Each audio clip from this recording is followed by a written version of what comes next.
Companionship is wonderful. Companionship is wonderful. Hmm? Be with one person, 10 persons, anybody who helps your mind be centered. Being with such a person or a group of persons is wonderful. If marriage is another name for beautiful companionship, marriage is wonderful. But what matters is not the social institution of marriage, but the fact that you are with someone, and when you are with someone, the presence of that someone will necessarily have an effect upon you and vice versa. You must know the effect that the other's presence has upon you. If someone's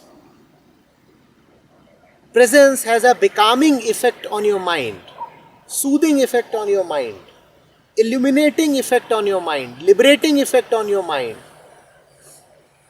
go ahead, boldly be with that person or persons as much as you want to. But be with them only as long as their effect upon you is liberating. And be with them only as long as you do not become dependent on them, neither do they become dependent on you.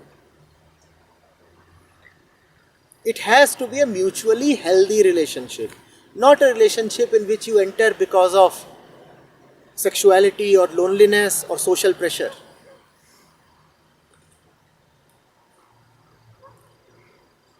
You already have enough troubles, right? You don't want to invite another trouble into your house, into your bedroom. Do you? But yes, if someone can bring joy and truth to you, invite them right into your heart. And then marriage is inconsequential. With the right person, you marry, wonderful. You don't marry, wonderful. And with the wrong person, you marry, bad luck. You don't marry, bad luck. What do you think? Only married people have troubles? No. You might be single, you might be a bachelor, and still you may have very bad company. And then you are equally troubled as a husband, as a wife is. It's not a matter of being in that institution. The question is, what brings you into that institution? Look around. See why people marry.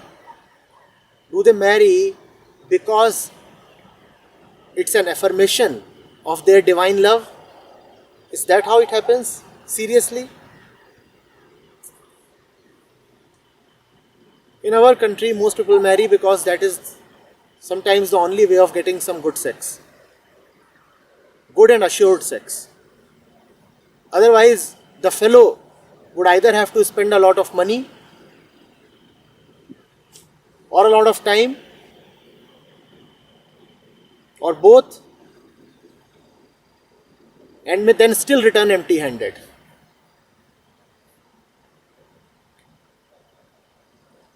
Isn't that so?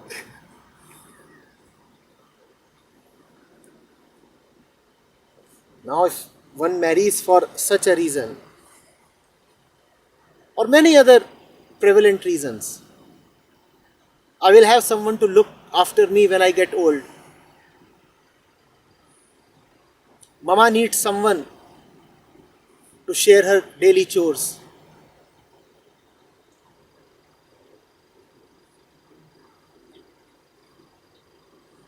Grandpa is very fond of kids. All my friends have married.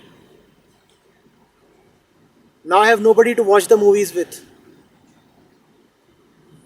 They don't take me along.